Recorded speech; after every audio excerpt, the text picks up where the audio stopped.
कभी सोचा है कि समय हर किसी के लिए एक ही रफ्तार से क्यों नहीं चलता? या फिर ये जो गुरुत्वाकर्षण है, ग्रेविटी, ये असल में है क्या? कोई खींचने वाली शक्ति या कुछ और? देखिए, सदियों तक हम इन सवालों के जवाब पुरानी सोच में ही ढूंढते रहे, और फिर एक आदमी ने आकर साइंस की दुनिया में जैसे भूचाल हिला दिया। उसने ब्रह्मांड को देखने का हमारा नजरिया हमेशा हमेशा के लिए बदल दिया। वो थे एल्बर्ट आइंस्टाइन। उन्होंने एक ऐसा कमाल का आइडिया दिया जिसने बताया कि स्पेस और टाइम, यानी जगह और वक्त, अलग अलग नहीं है, बल्कि एक ही 4 डायमेंशनल चादर में बुने हुए हैं, और इसी को कहते हैं स्पेस टाइम। तो चलिए आज समय और स्थान की इस रहस्यमय दुनिया में उतरते हैं और समझते हैं कि हमारा ब्रह्मांड असल में काम कैसे करता है। आज की हमारी इस यात्रा में हम ब्रह्मांड के कुछ सबसे गहरे राज जानने वाले हैं। हम बात करेंगे कि स्पेस टाइम आखिर है क्या? क्या ग्रेविटी वो नहीं है जो हम आज तक सोचते आए हैं? क्या सच में समय को धीमा किया जा सकता है? और सबसे जरूरी, इन सब बड़ी बड़ी बातों का हमारी रोज की जिंदगी पर क्या असर पड़ता है? और हाँ, आखिर में हम ब्रह्मांड के कुछ मजेदार शॉर्टकट्स और उसकी आखिरी हदों पर भी नजर डालेंगे। तो चलिए कहानी शुरू करते हैं, एक ऐसी दुनिया से जहां ब्रह्मांड को एक बहुत ही सीधी साधी प्रिडिक्टेबल जगह माना जाता था। एक ऐसी दुनिया जिसकी अपनी एक घड़ी थी जो सबके लिए एक ही तरह से चलती थी। लेकिन जैसा कि हम देखेंगे, हकीकत इससे कहीं ज्यादा अजीब और मजेदार है। देखिए, न्यूटन की दुनिया में ब्रह्मांड एक बहुत बड़े स्टेज की तरह था, एक फिक्स्ड स्टेज, और समय एक बड़ी सी घड़ी की तरह था जिसकी सुइयां हर किसी के लिए हर जगह एक ही स्पीड से चलती थी, टिक टिक टिक। सब कुछ सेट था। लेकिन फिर आए आइंस्टाइन और उन्होंने इस पूरी तस्वीर को ही बदल कर रख दिया। उन्होंने कहा, नहीं, ब्रह्मांड कोई फिक्स्ड स्टेज नहीं है, बल्कि एक लचीला डायनामिक कपड़ा है, और समय की नदी सबके लिए अलग अलग रफ्तार से बहती है। तो ये स्पेस टाइम आखिर है क्या भला? जरा सोचिए, कोई चीज कहाँ है ये बताने के लिए हमें 3 चीजें चाहिए होती हैं, है ना? लंबाई, चौड़ाई और ऊंचाई। मतलब कितनी आगे पीछे है, कितनी दाएं बाएं है और कितनी ऊपर नीचे है। ये हो गए स्पेस के 3 डायमेंशन। लेकिन आइंस्टाइन ने इसमें एक चौथा डायमेंशन और जोड़ दिया, एक ऐसा डायमेंशन जिसे हम देख तो नहीं सकते, लेकिन हम सब उसमें लगातार आगे बढ़ रहे हैं। वो है समय। बस इन चारों को मिला दीजिए और बन गया हमारे ब्रह्मांड का वो अद्भुत ताना बाना जिसे हम स्पेस टाइम कहते हैं। इसे ऐसे समझिए, मान लीजिए किसी दोस्त से मिलना है, तो क्या सिर्फ ये कहना काफी है कि कनॉट प्लेस में मिलेंगे? नहीं ना, ये भी तो बताना पड़ेगा कि कब मिलेंगे। कनॉट प्लेस में शाम 5 बजे। मतलब किसी भी घटना को पूरी तरह से बताने के लिए जगह और समय दोनों की जरूरत पड़ती है। ये एक दूसरे से जुड़े हुए हैं, इन्हें अलग नहीं किया जा सकता। स्पेस टाइम में कोई भी सिर्फ यहां नहीं होता, वो हमेशा यहां और अभी होता है। अच्छा, अब हम एक ऐसे आइडिया की बात करने जा रहे हैं जो शायद आपके पैरों के नीचे से जमीन हिला दे। हम ग्रेविटी के बारे में अपनी सबसे बेसिक समझ को ही चैलेंज करने जा रहे हैं। तो तैयार हो जाइए, क्योंकि अब चीजें वाकई में बहुत दिलचस्प होने वाली हैं। हम सब ने बचपन से यही पढ़ा है, यही सुना है कि ग्रेविटी एक अदृश्य ताकत है, एक फोर्स जो हर चीज को नीचे की तरफ खींचती है। लेकिन अगर मैं कहूं कि ऐसा कोई खिंचाव है ही नहीं, कोई फोर्स है ही नहीं, तो फिर वो क्या है जो हमें अपनी कुर्सियों पर बिठाए हुए है? सेब पेड़ से नीचे क्यों गिरता है भाई?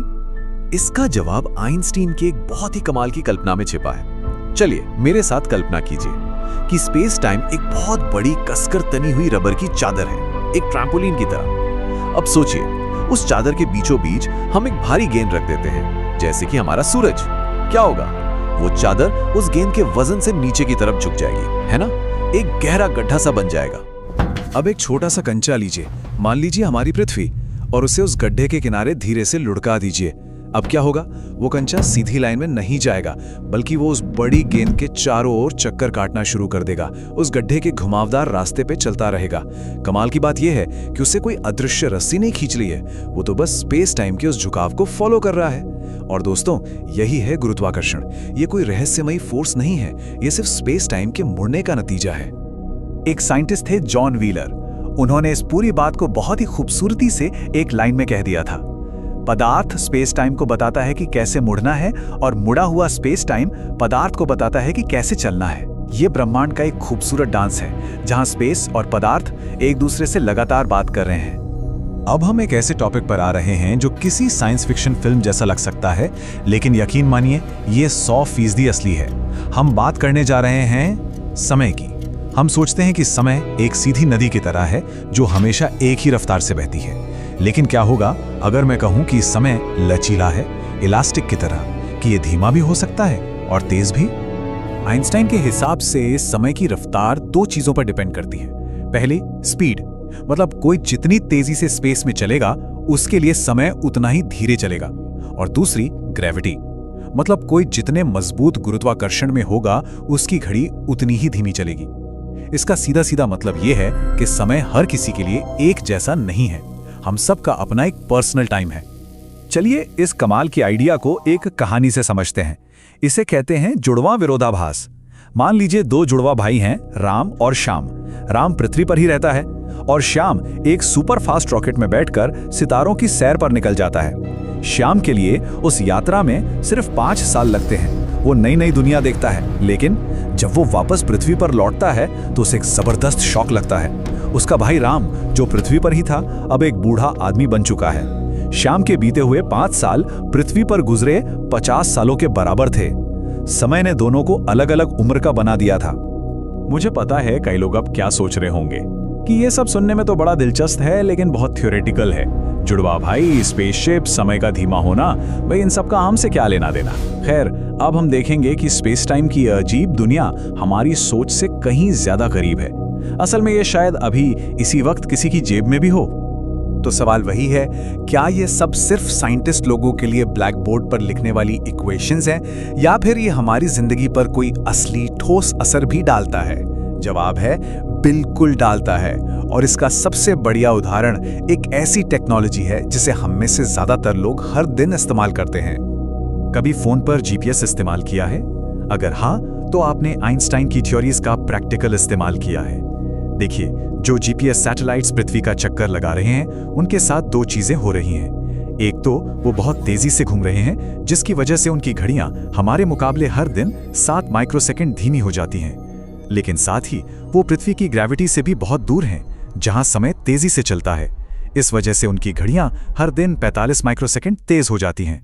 अब इन दोनों का हिसाब किताब करें तो कुल मिलाकर उनकी घड़ियां हमारी घड़ियों से रोज 38 माइक्रोसेकंड आगे निकल जाती हैं। अब 38 माइक्रोसेकंड सुनने में बहुत ज्यादा नहीं लगता है ना? लेकिन सोचिए, अगर इंजीनियर्स इस छोटे से फर्क को रोज ठीक ना करें तो क्या होगा? ये गलतियां जुड़ती जाएंगी और सिर्फ एक दिन के अंदर ही आपका जीपीएस आपको 10 किलोमीटर गलत लोकेशन दिखाएगा। तो अगली बार जब गूगल मैप्स की मदद से कहीं पहुंचें तो एल्बर्ट आइंस्टाइन को एक छोटा सा थैंक यू जरूर कहिएगा। हमने ये तो देख लिया कि स्पेस टाइम मुड़ता है और खिंचता है, लेकिन तब क्या होता है जब इसे इसकी आखिरी हद तक धकेल दिया जाए?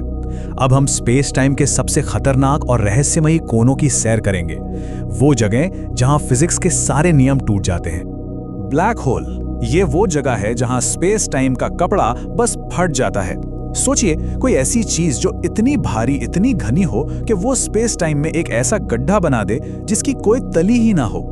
इसकी ग्रेविटी इतनी ज्यादा शक्तिशाली होती है कि कुछ भी, यहां तक कि रोशनी भी इससे बचकर नहीं निकल सकती। और अगर कोई इसके किनारे के पास पहुंच जाए तो उसके लिए समय लगभग रुक जाएगा, जबकि बाकी का ब्रह्मांड अपनी रफ्तार से चलता रहेगा। यह फिजिक्स की आखिरी सरहद है। लेकिन अगर हम स्पेस टाइम को मोड़ सकते हैं तो क्या हम लंबी दूरी तय करने के लिए इसका इस्तेमाल एक शॉर्टकट की तरह कर सकते हैं? यहीं पर वर्म होल का जबरदस्त आइडिया आता है। कल्पना कीजिए कि स्पेस टाइम एक कागज का टुकड़ा है। आपको एक कोने से दूसरे कोने तक जाना है, तो या तो आप पूरा लंबा रास्ता तय करें, या फिर आप बस कागज को मोड़कर दोनों कोनों को मिला दें और बीच में एक छेद कर दें। बस वो छेद ही एक वर्म होल है, स्पेस टाइम के आर पार एक सुरंग, जो थ्योरी के हिसाब से हमें पलक झपकते ही एक गैलेक्सी से दूसरी गैलेक्सी पहुंचा सकती है। हाँ, ये अभी भी साइंस फिक्शन है, लेकिन आइंस्टीन की थ्योरीज के हिसाब से ये मुमकिन है। तो इन सब बातों का क्या मतलब निकलता है? इसका मतलब ये है कि ब्रह्मांड वैसा नहीं है जैसा वो ऊपर से दिखाई देता है। जिस हकीकत में हम जी रहे हैं वो एक जिंदा, बदलती हुई चीज है। ये कोई खाली स्टेज नहीं है, ये तो खुद शो का सबसे बड़ा स्टार है।